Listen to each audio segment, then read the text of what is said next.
Bien, tengan muy buenas noches y bienvenidos a la tutoría de repaso correspondiente al día martes 6 de abril de 2021. En este momento les voy a compartir pantalla. Ya esperamos 10 minutos. Considero que es tiempo suficiente para los compañeros que aún no ingresan. Bien, para el día de ahora vamos a revisar lo que es un contenido de lo que está propuesta en agenda para el día sábado. También esperaba que se conectara la mayoría de compañeros para asignarles los temas a abordar. En este caso, no sé si me confirma quién está presente. Bueno, creo que la compañera ya se desconectó. No sé si acaso lo veo su correo, no sé si me puede decir su nombre.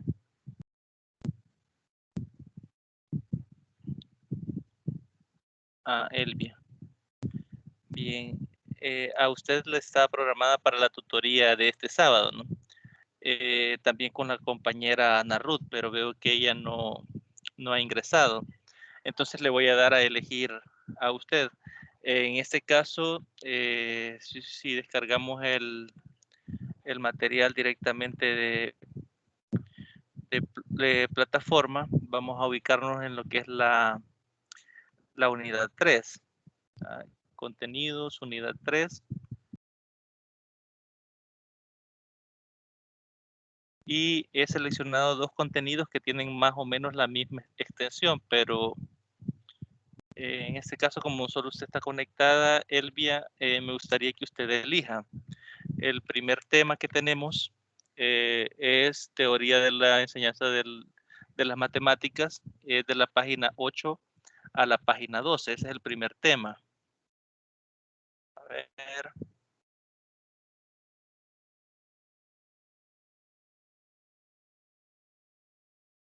Desde acá. Esta es la primera opción. Teoría de la enseñanza de la matemática. Aquí hablaremos de lo que es la concepción idealista platónico, el constructivismo, cognitiva y de absorción. Inicia en la página 8 y finaliza en la página 12. Todavía abarca este subcontenido, todavía estaría abarcado dentro de la primera opción. A finalizar acá, en la página 12, aquí. De la 8 a la 12 es la primera opción. Bien, creo que comentó acá. No ve la pantalla, no le ha cargado.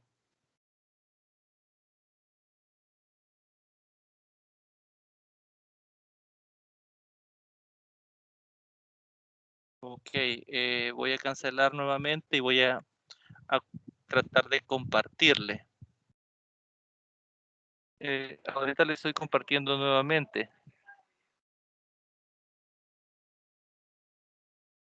Me informa por favor si lo logra visualizar.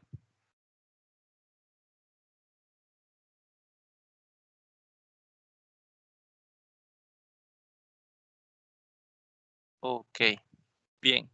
Como le estaba mencionando, es desde la página 8. Iniciaríamos la primera opción. Si desea aceptar este tema o elegir este tema, sería desde acá, página 8, teoría de la enseñanza de las matemáticas, que abarca lo que es la concepción idealista platónico, el constructivismo, cognitivo y lo que es la absorción. Desde la página 8, página 9, página 10, todavía abarcaría lo que es el tema 3.1, que es concepción idealista platónico, constructivista, cognitiva y absorción. Y estaría finalizando en lo que es en la página 12.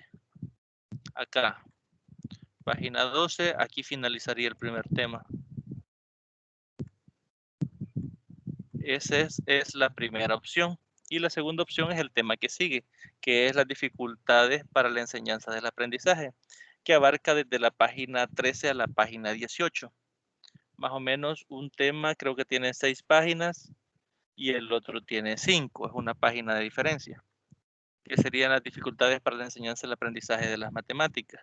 Estamos en la página 13, sería toda la página 13, toda la página 14, toda la página 15, toda la página 16, la página 17 y finaliza acá, comenzando. En realidad la diferencia es básicamente este pequeño párrafo que puede ver acá. En realidad no es una página completa, ya que la otra tiene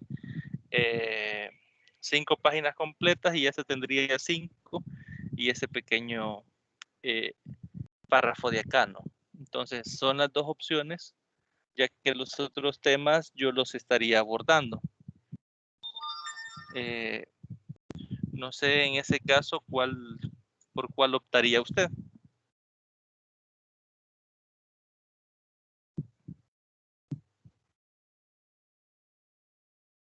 Ok, primera opción. Entonces, Elvia la estaría anotando para la página 8 a la 12.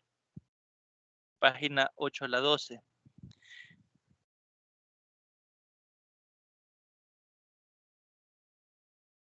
Ok, voy a escribirle por acá. Página 8 a la página 12. Bien, entonces a Ana Ruth le quedaría de la página 13 a la 18. A Ana Ruth. No sé si ya se conectó Ana Ruth. No, creo que no. Cecilia es la que acaba de ingresar. Bienvenida, Cecilia. Bien, entonces así quedaríamos con la... Buenas noches. De nada. Así quedaríamos entonces con la asignación para lo que es la tutoría del día sábado. Recalcarle, Elvia, que usted estaría iniciando porque el contenido que seleccionó es el segundo contenido de la tutoría propuesta para el día sábado, pero el primer tema es el que vamos a revisar a continuación en este momento, entonces usted iniciaría la tutoría con el tema que acaba de elegir. Prepara su presentación, si usted quiere agregar algún video corto, algunas imágenes, ya eso ya es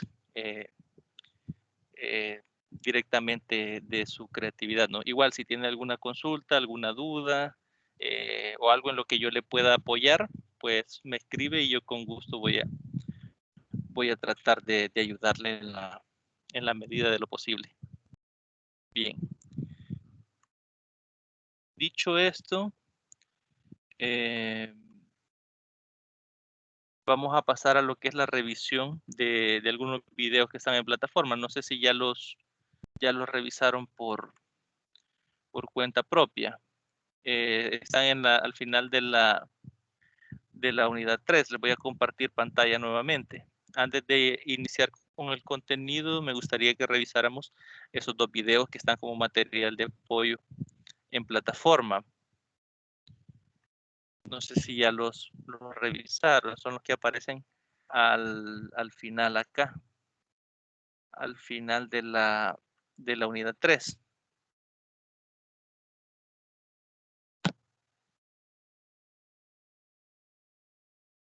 Son estos 2. La teoría socioepistemológica de la matemática educativa y lo que es la construcción social del pensamiento matemático. No sé si ya lo revisaron por cuenta propia o lo revisamos en este momento. Bien, Elvia dice que en su caso no. Bien, Cecilia, no sé si usted ya lo revisó. No, Lick, no lo he revisado. Bien, entonces se lo voy a compartir. Me informa, ahorita les estoy compartiendo pantalla. Solo que voy a compartirles nuevamente para activar el audio. No sé si ya logran ver, estoy compartiéndoles plataforma, la pestaña Sí, Lick. plataforma. Perfecto, entonces vamos a revisar primero el primer video sobre la teoría socioepistemológica de la matemática educativa.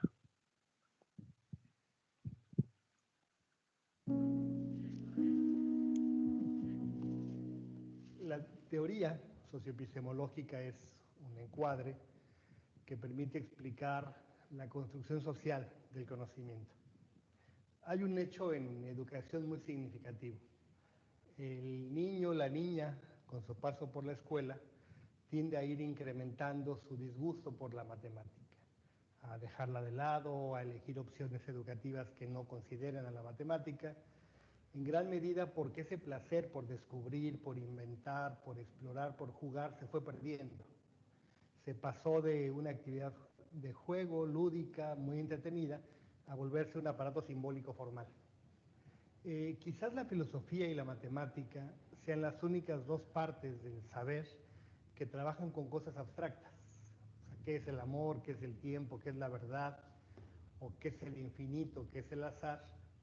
No son tangibles como lo es, por ejemplo, una manzana, un río, una montaña. No tienen este referente concreto.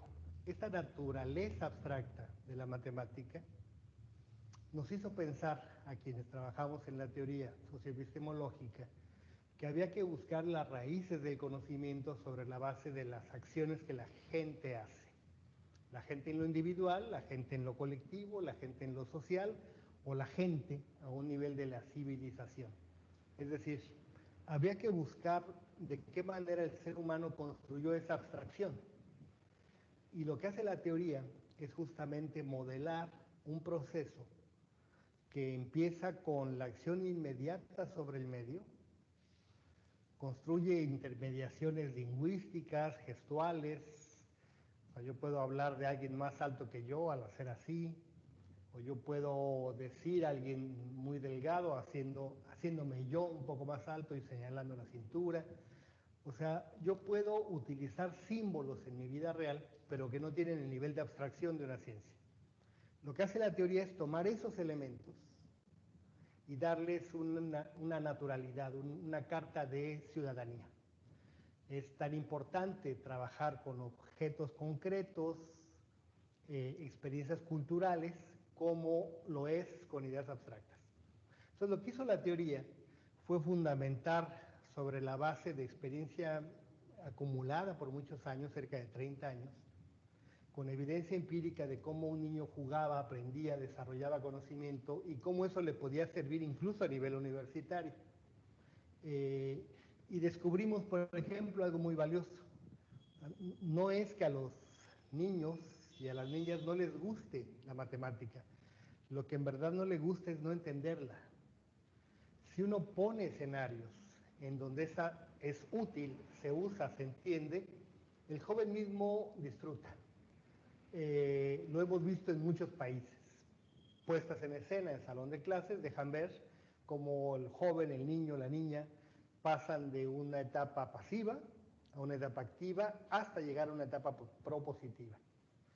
La teoría lo que hizo fue fundamentarlo, pero fundamentar la evidencia empírica.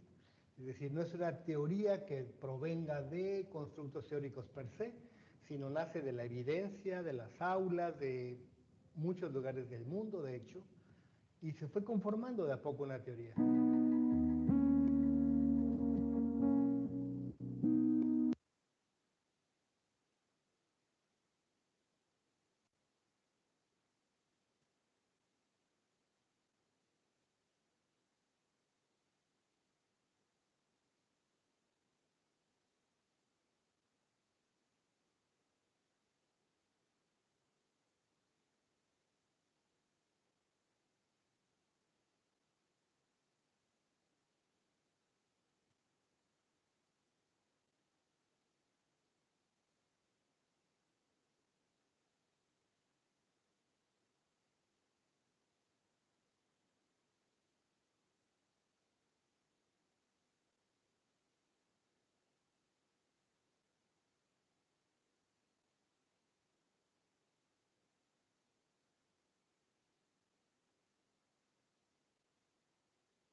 Bien, observamos el video. Me gustaría que comentemos un poco de lo que ahí se hablaba, ¿no? Es de cómo el niño a veces aprende a través de lo que es los objetos tangibles, el mundo real, y nosotros como docentes a veces nos enfocamos directamente en lo que son en los conceptos matemáticos, en los símbolos abstractos, por ejemplo. Cuando le enseñamos fracciones, nosotros le escribimos un medio y a veces no le escribimos qué significa o qué está representando esa simbología. Entonces al niño se le hace un tanto difícil comprender porque no le ve mayor aplicabilidad en el mundo real. Entonces esta teoría lo que trata es o ha sido generada a base de la evidencia empírica que ha sido recolectada en las aulas, es decir, de cómo el niño aprende y cómo facilitarle al niño el aprendizaje de esos conceptos matemáticos. Entonces, bueno, eso es quizás un pequeño resumen de lo que yo puedo abordar de ahí, pero me gustaría escucharlos o que me escriban acá qué han notado ustedes que ocurren en las aulas, incluso desde la postura de ustedes mismos como estudiantes. Sí, porque parte de lo que dice el video creo que tiene aplicación en nuestro país, porque incluso podemos ver que hay jóvenes que salen de su bachillerato, ingresan a una universidad y van buscando aquellas asignaturas o aquellas carreras que no llevan ninguna asignatura numérica. Entonces nosotros mismos a veces como docentes del área hemos ido fomentando que al niño no le gusten, al no proveerle una forma de que la pueda comprender de forma más fácil o que vea alguna aplicación directamente al entorno. O sea, me gustaría escuchar sus opiniones o sus experiencias inclusive.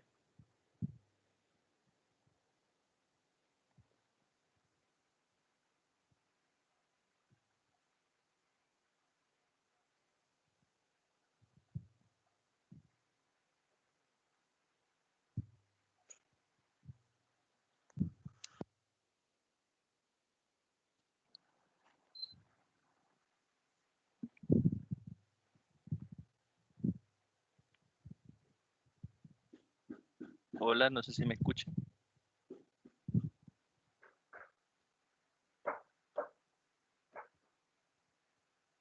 Sí, bueno, yo voy a participar. Okay.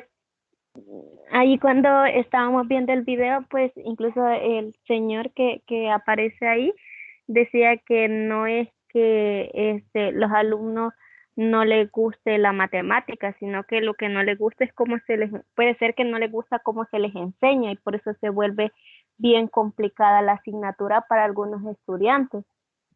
Por lo mismo que usted nos decía, muchas veces pues quizás los maestros, bueno, yo soy maestra, ya soy maestra, y pues en algunas ocasiones quizás ha sido por el tiempo en que como siempre hay que seguir un programa de estudio y hay demanda que se trabaje con indicadores de logro y entonces si uno se detiene un poquito a explicarles más, a que vean aplicaciones y todo lo que, bueno, genere este sentido de la matemática, pues ya lleva un poquito más de tiempo.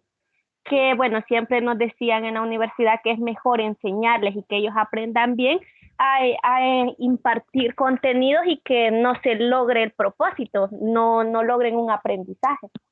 Pero Correcto. es difícil cuando a uno se le está diciendo, bueno, por ejemplo, mi jefe me está diciendo, no tiene que cumplir y ese libro lo tienen que terminar, porque al final del año los estudiantes van a decir, ¿para qué compré el libro si no lo terminaron? Entonces hay exigencia por parte, por ejemplo, de mi jefe en que tengo que terminar ese libro, entonces tengo que ir un poquito rápido con los contenidos, sin embargo estoy consciente que hay muchos estudiantes que no comprenden en su totalidad los contenidos, ¿verdad? No desarrollan esos indicadores de logro.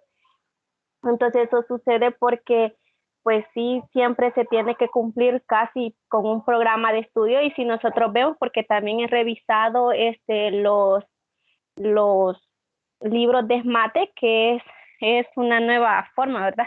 Ha cambiado en matemática la manera de cómo enseñarles, que ahora es con estos nuevos programas, pero si nos fijamos, si los hemos visto, pues una clase, prácticamente cada clase es un nuevo indicador y así se tiene que ir y es como que uno va corriendo con los estudiantes y pues por eso es que creo que al final no se genere el aprendizaje que debería de tener los estudiantes y eso hace que, bueno, no comprendan un contenido en matemática. El problema es que si no entienden un contenido, pues el siguiente va a ser más difícil porque eso les ayudaba, es una secuencia, va en orden y pues por eso es que muchas veces los estudiantes se frustran y sienten que no pueden con la materia, que es muy complicada y pues también es por cómo se les está enseñando, como decía el señor.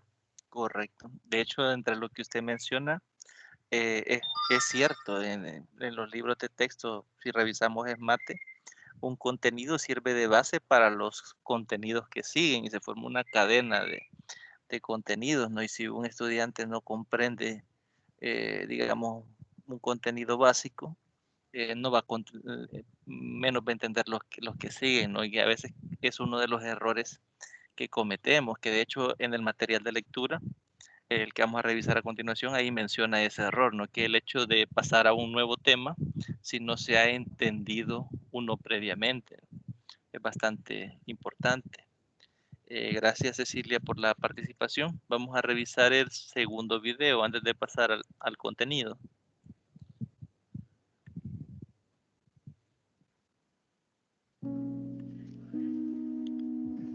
Una pieza fundamental de esta teorización es justamente la noción de prácticas socialmente compartidas, es decir, acciones, actividades que se organizan y se comparten en mini o maxi colectivos.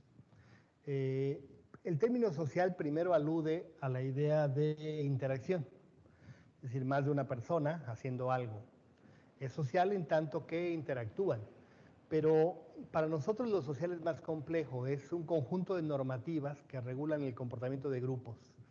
Y esos grupos pueden ser tan grandes como los ciudadanos de un país durante el siglo XVII, o el concepto de los niños de la escuela número 23. O sea, el concepto de lo social es flexible. Entonces, ¿qué significa construcción social? Significa que tú vas a construir sobre la base de significados que tu cultura ya tiene, como primer punto, para dar lugar a procesos progresivos de significación, o de abstracción si se quiere ver así, pero digamos significación. Voy a referirme a un ejemplo muy simple.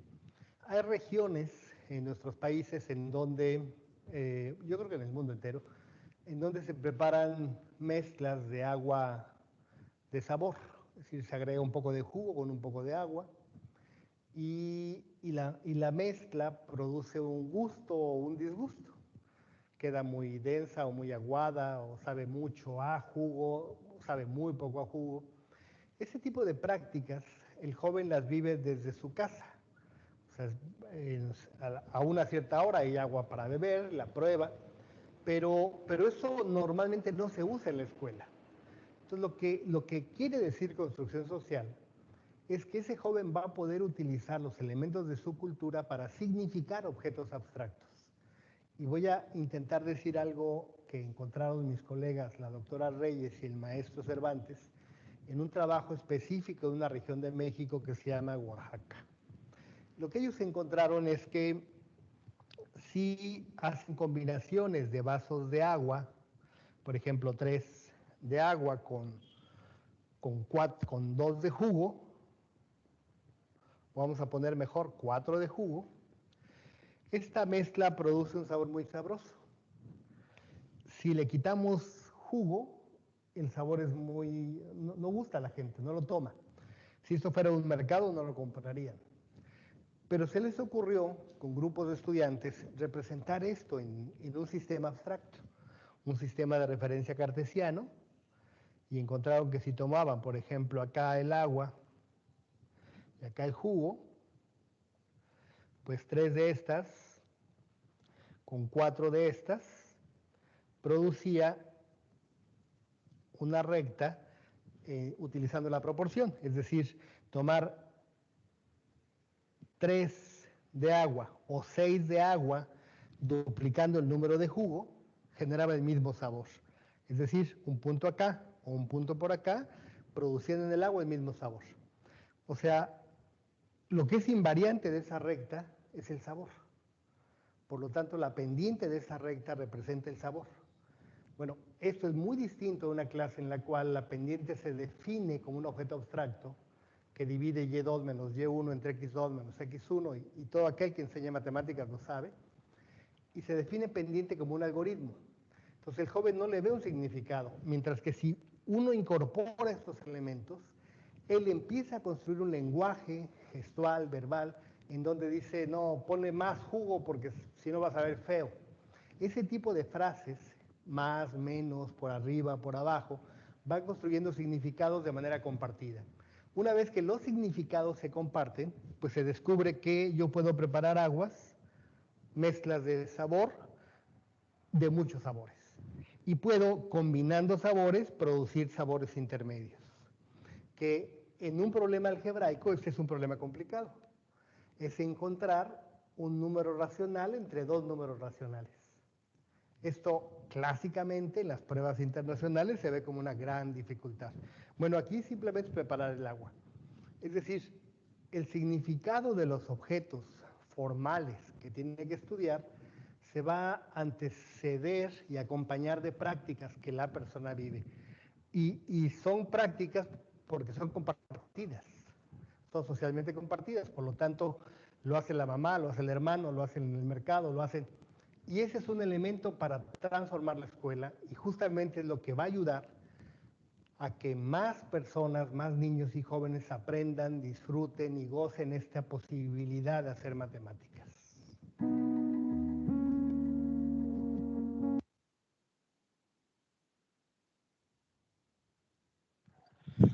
Bien, si notamos el segundo video, casi que está en concordancia con el primero. Incluso el ejemplo que nos proporciona es el cómo al niño enseñarle un tema matemático utilizando una construcción social que conocen ellos por su cultura, que es como la elaboración de jugos, ¿no? Ellos conocen cómo se elabora el jugo, cómo se hacen las mezclas y se le da un significado matemático a esa cultura que el niño ya posee, y a eso es a lo que estamos denominando construcción social del pensamiento matemático. Entonces, si se fijan, va orientado a que el niño vea la aplicación directamente, el niño, el joven o el adolescente vea la aplicación directa del contenido matemático o el concepto matemático con una aplicación de un constructo que él ya conoce por su cultura, es decir, que él pueda ver una aplicación directa de ese contenido. Por ejemplo, ahí hablaba de la pendiente. La pendiente, si usted la explica como algo algebraico, decía ahí, pues, y2 menos y1 entre x2 menos x1, para el niño eso no tiene ningún significado, pero sí lo tiene cuando dice agrego 3 tazas de agua por 4 de jugo, o si duplico el número de tazas de agua, que serían 6, tendrían que ser 8 tazas de jugo, ¿no? Es decir, hacer esa concordancia de lo que el niño conoce con la terminología matemática hace que él aprenda más fácil el contenido. Entonces, a eso hace referencia el segundo video. No sé qué otros ejemplos se les pudiesen ocurrir a ustedes como docentes para aplicarlo en contenidos matemáticos que ustedes puedan desarrollar o que se les venga a la mente. Si yo diera este contenido, yo pudiese adaptar una construcción social de esta forma.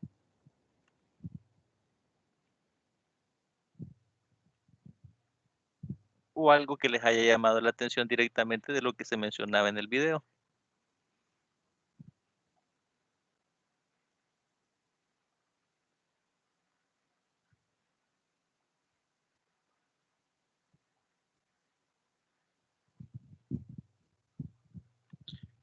Creo que ya se conectó Ana Ruth. El tema que tiene que desarrollar es el de la página 13 a la página 18 de la unidad 3, del material de la unidad 3, que el tema es dificultades para la enseñanza del aprendizaje de las matemáticas, desde la página 13 a la página 18. Si tiene alguna consulta o algún comentario, Ana Ruth, me lo puede hacer en este momento para aclarárselo. Buenas noches, licenciado. Sí, buenas noches. Esa sería en otra tutoría, ¿verdad? No sería en la de este sábado, sino que en la siguiente. No, es en la de este sábado. Ahí me toca. Sí, la tutoría 3. Ah, Elvia bye. estaría con el primer tema de la página 8 a la 12 y usted estaría desde la página 13 a la página 18. Ahí usted elabore su presentación, si usted quiere incorporarle imágenes, si quiere incorporarle videos cortos o como usted quiera dar a conocer el contenido, pues tiene plena libertad. Yo siempre voy a preparar los contenidos en dado caso de que hay algún inconveniente que se esté fuera de nuestras manos para que no se pierda el contenido en caso de que no pueda, pero esperemos que eso no ocurra. Entonces, sería de la página 13 a la página 18. Del material de plataforma, ¿verdad? De la Sí, unidad. plataforma unidad 3. Ya se lo voy a mostrar por acá. Gracias, Lick. Aquí está. Material de lectura unidad 3. Ahí lo podemos descargar de plataforma. Bien, volviendo al Bueno, video, no sé si... gracias. Bien, de nada. Volviendo al video, no sé si a ustedes algunos quiere participar, si se le ha ocurrido algún contenido matemático que ustedes pudiesen abordar o que a usted le gustaría abordar con un enfoque similar al que se planteaba en el video.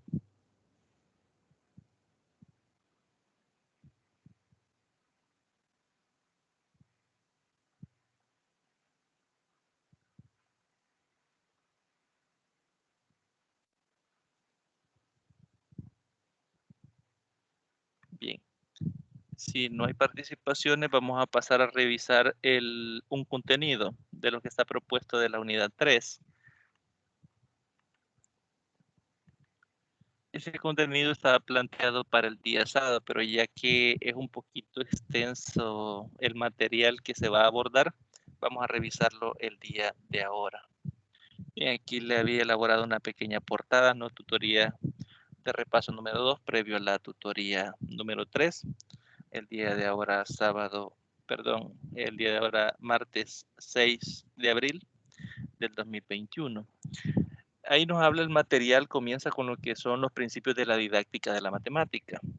Nos dice acá que es muy común cometer errores graves por desconocimiento de las formas de enseñanza más adecuadas. Es decir, cuando nosotros enseñamos un contenido matemático, podemos cometer errores por desconocimiento directamente de cómo enseñar ese contenido.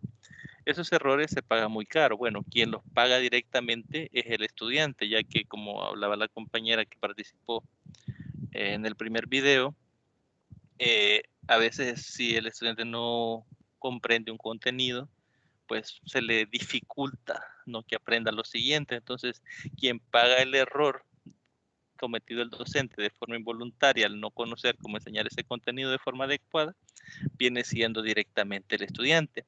Por eso dice, hemos considerado de vital importancia tener en cuenta siempre los siguientes principios que ayudarán a desarrollar un aprendizaje más adecuado. Y aquí nos aparece el primer principio. Primero dice, el aprendizaje de la matemática, como todos los de otras áreas, debe ser coherente con el desarrollo del pensamiento lógico del niño. Para eso tomamos como base la teoría de Piaget, que nos quiere decir que tiene que ser coherente con el desarrollo lógico. Que si no está apegado, digamos, a la edad en la que el niño puede entender ciertas abstracciones, en ese caso se le va a dificultar aún más. Por eso dice acá que recordemos rápidamente que en la edad de educación preprimaria o primaria, el niño no ha llegado a desarrollar un pensamiento abstracto como el concreto. Por lo tanto, tiene grandes dificultades para entender a los planteamientos que requieren de una abstracción. Necesita que todo sea concreto por medio de objetos. Esto lo podemos ver básicamente, por ejemplo, en parvularia, cuando al niño se le comienza a enseñar a sumar. Si usted al niño le dice, un niño de 4 o 5 años, le dice 5 más 4, por ejemplo, y lo hace mediante símbolos, puede ser que el niño le conozca el símbolo del 5, puede ser que le conozca el símbolo del 4, pero no entiende porque no hay algo concreto, es decir, no es algo que él pueda manipular. Por eso es que a veces los niños utilizan los dedos para sumar o cuando comienzan a desarrollar estos conceptos, comienzan a utilizar objetos.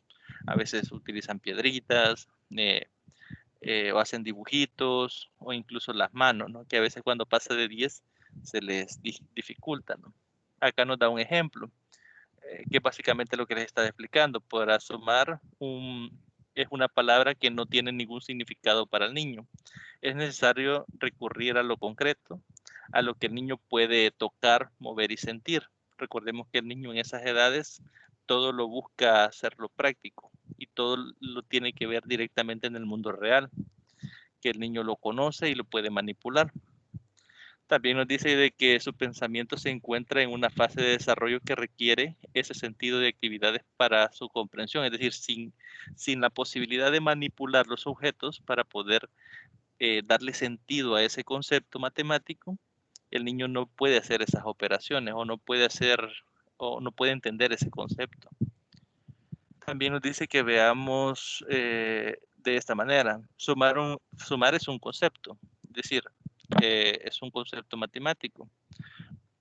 Puede ser que tenga una piña y agregarle otra piña, sea una construcción mental o una operación mental para el niño, pero él no lo va a entender como una suma, sino como una operación de objetos que él puede manipular. Lo que el niño puede comprender es la actividad, porque conoce las piñas y porque puede observar, tocar y juntar. Es decir, juntar dos piñas, él nota la diferencia entre una y dos piñas, pero no está consciente de que está sumando en sí, sino que solo está haciendo una operación a través de la manipulación. Mientras que el concepto es válido, lo comprenderá más adelante. Es decir, el concepto de vacío lo comprenderá más adelante. Es decir, él no entiende el concepto de inexistencia, porque él solo puede manipular los objetos y si el objeto no existe, no es manipulable y por lo tanto el niño no comprende directamente ese concepto matemático. El segundo punto nos dice que el aprendizaje de la matemática debe ir de lo más sencillo a lo más complejo. Eso básicamente lo podemos ver en los programas de aprendizaje. Como la compañera mencionaba, es mate. Si comparamos, por ejemplo, cómo abordan un tema en séptimo grado con cómo lo abordan en octavo, con cómo lo abordan en noveno, nos vamos a dar cuenta que tiene un nivel de profundidad bastante diferente.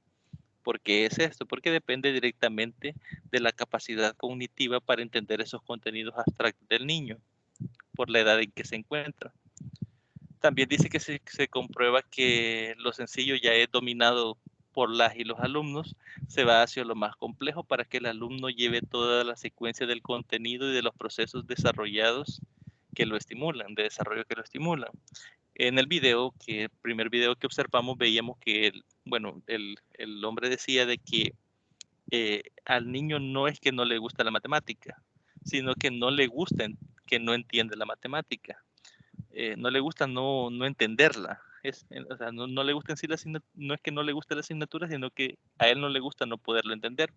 ¿Y por qué se da eso? Por este elemento, es decir, si la matemática es una serie de conceptos que cada vez se van haciendo un poco más complejos y en algún momento el niño deja de aprender uno de esos conceptos, se le va a dificultar mucho más aprender los siguientes, ¿no? Los venideros. Entonces, este es otro error común que como docentes a veces cometemos. El tercer punto nos dice que la matemática se enseña primero en la práctica y luego en la teoría. Es decir, el niño tiene que ejemplificar primero lo práctico, lo tangible, y luego pasar a algo más abstracto. Primero se utilizan objetos para realizar las operaciones, luego se estudian los símbolos y por último se pasa a las representaciones de las operaciones con símbolos. La matemática es una ciencia que se aplica a cosas reales, así debemos hacérselo saber al niño. ¿Por qué?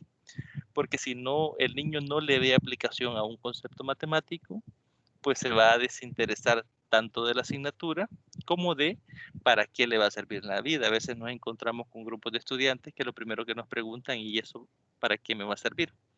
Por ejemplo, aprender a sumar fracciones, por decirlo así, en sexto grado, que creo que por ahí aparece la suma de fracciones. Entonces los estudiantes nos dicen, ¿y eso para qué nos va a servir? Si le enseñamos directamente con símbolos. Pero ¿qué pasa si, por ejemplo, le dibujamos una pizza y la partimos en pedazos y le decimos que cada uno de esos pedazos representa una fracción y podemos jugar con esos elementos? Lo que es un entero, una fracción, el niño ve una aplicación directa del concepto matemático dentro de lo que es la parte abstracta, ¿no? El concepto abstracto como tal. Entonces ese es el segundo error que a veces se comete, que no se le dice al niño directamente para qué le va a servir ese concepto o en qué es aplicable ese concepto matemático. Acá nos dice también que para enseñar la matemática debemos principiar por poner al niño en contacto con el objeto manipulable, que en este caso piedras, palos, frutas, hojas, lápices, etcétera. Con estos objetos se realizan las operaciones de contar, unir, separar, agregar, quitar, repartir, etcétera. A veces, bueno, yo tuve la experiencia de que en séptimo grado tuve un estudiante que no podía dividir y yo intenté múltiples formas de enseñarle a dividir, pero en realidad era que no comprendía el concepto. Yo creía en un inicio que era que no se sabía las tablas de multiplicar o que no comprendía otros conceptos matemáticos, pero al final era que el concepto de división él no lo tenía claro eh, en, su, en su cabeza, ¿no? Entonces, ¿qué me tocó hacer? Junté muchas piedras y lo puse a repartir, a formar grupos, a que viera cómo era la aplicación de la división. Y así fue como él aprendió a dividir. A veces la parte más complicada es que se comprende el concepto como tal. Y a veces nosotros como docentes nos enfocamos directamente en la parte algebraica y queremos que el niño haga la parte algebraica, pero si en su cabeza no está claro el concepto, o en ese caso la división no la ve como un reparto, sino que no comprende a qué se refiere con dividir, entonces no vamos a lograr que haga la parte práctica, por decirlo así, porque en su cabeza el concepto no está claro. El cuarto punto, el cuarto error que cometemos es que la memoria no basta para la matemática. Es necesaria la comprensión, que este punto va ligado al anterior que le mencionaba. La repetición de ejercicios es buena solo si los estudiantes ya saben lo que están haciendo, es decir, si el concepto está claro, la repetición sí les ayuda. Pero muchos maestros nos equivocamos pensando que para que aprendan el concepto, solo basta con que repita 10 veces el mismo procedimiento, a veces solo cambiamos los números y es exactamente el mismo ejercicio, pero con otros números, y lo ponemos a repetir y a repetir, pero si el concepto no está claro, lo que hace es que el estudiante repita una serie de pasos, como que si fuese una receta de cocina. Pero ese es un error, porque si no comprende el concepto, al cambiar algún elemento diferente al que ya está en su estructura establecido como receta, no lo va a poder llevar a cabo.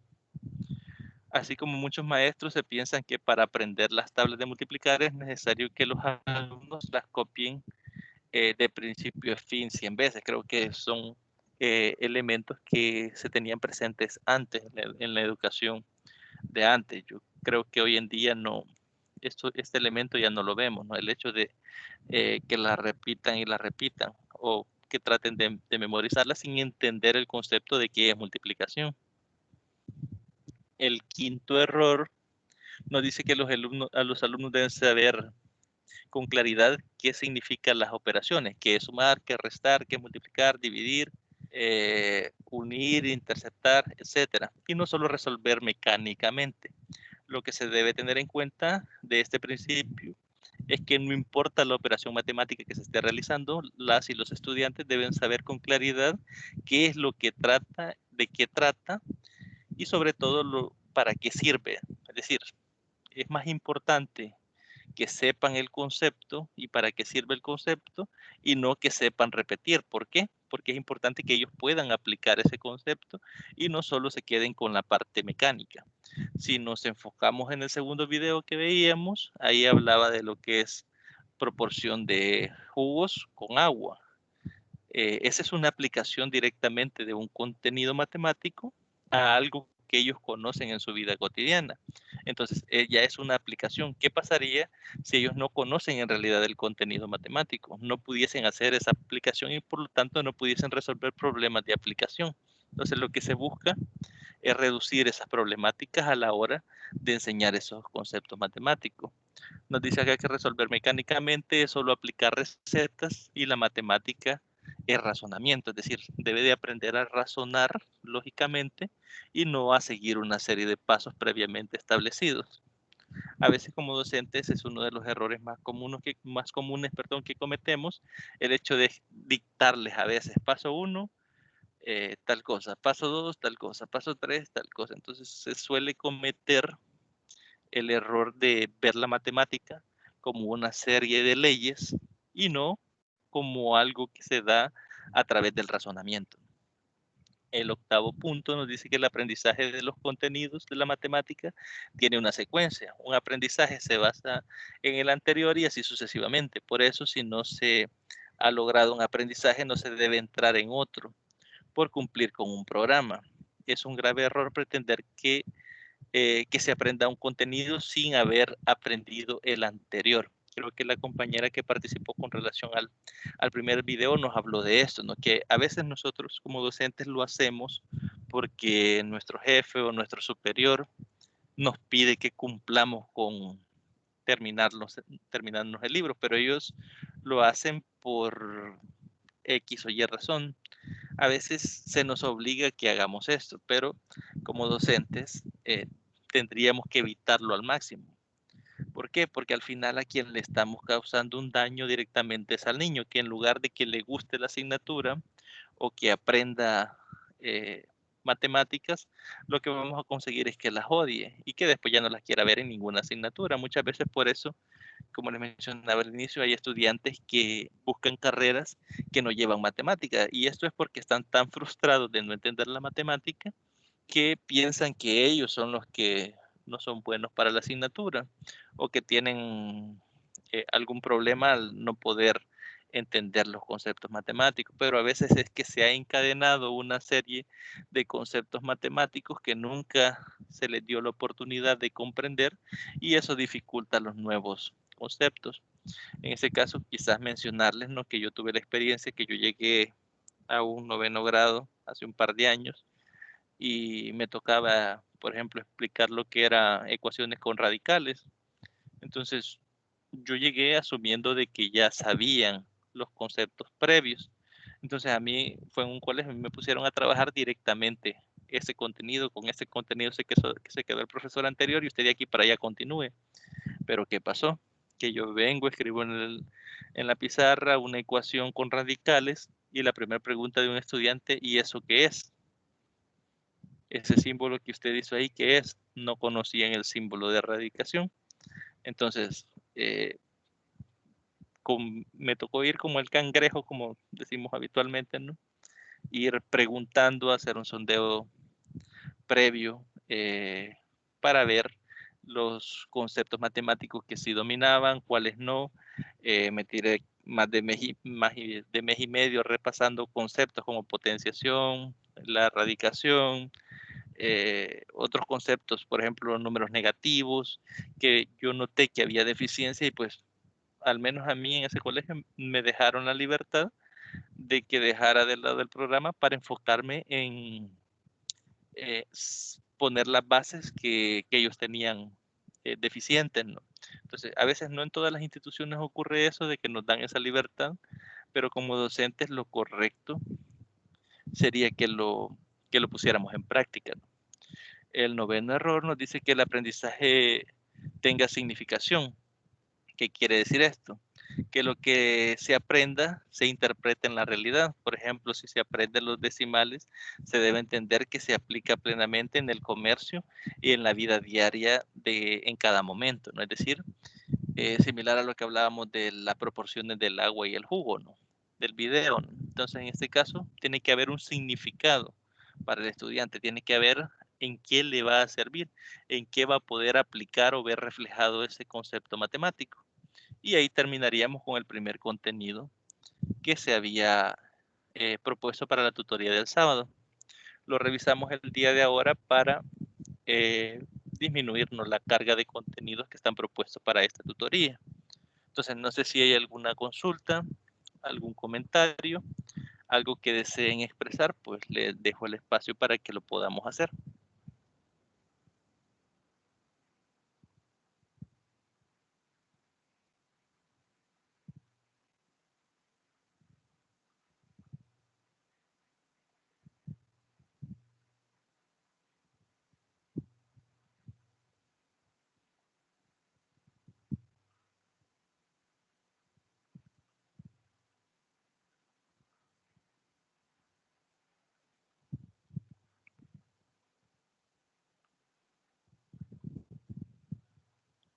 Bien, si no hay comentarios y preguntas, pues nos quedaríamos hasta acá. Voy a detener la grabación. Les agradezco por haberse conectado, a las personas que participaron también. Antes de finalizar, me gustaría repetir acá la asignación de los temas para el día sábado. Elvia Azucena le toca de la página 8 a la página 13 del material de la unidad 3. Y a Ana Ruth le toca de la página 13 a la página 18. Básicamente los contenidos tienen exactamente el mismo número de páginas. Se han buscado contenidos que en proporción sean bastante similares y tienen abierta la posibilidad de que a su creatividad usted elabore una presentación, usted decida si agrega alguna imagen, algún video corto, la metodología que usted desee emplear, pues tiene abierta, ¿no?, para que usted pueda elegir, ¿no?, cómo hacerlo. Si alguna de las dos tiene alguna consulta en el transcurso de estos días o alguna duda de los contenidos, pues me puede escribir, que yo con gusto voy a estar apoyándoles en la medida de lo posible, ¿no? Entonces, no sé si hay algún comentario final o alguna pregunta que deseen expresar. Si no, pues lo dejaríamos hasta acá.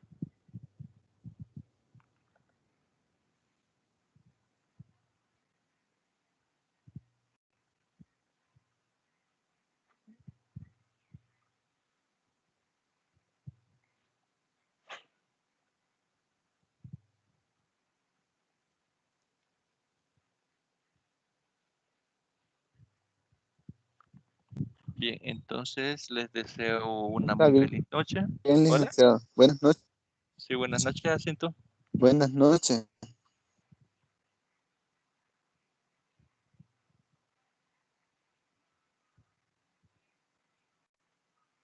Está bien.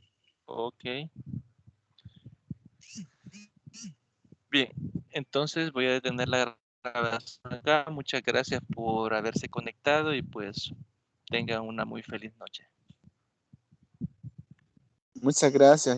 Gracias, Lick. Buenas noches. Igualmente. De nada, buenas noches.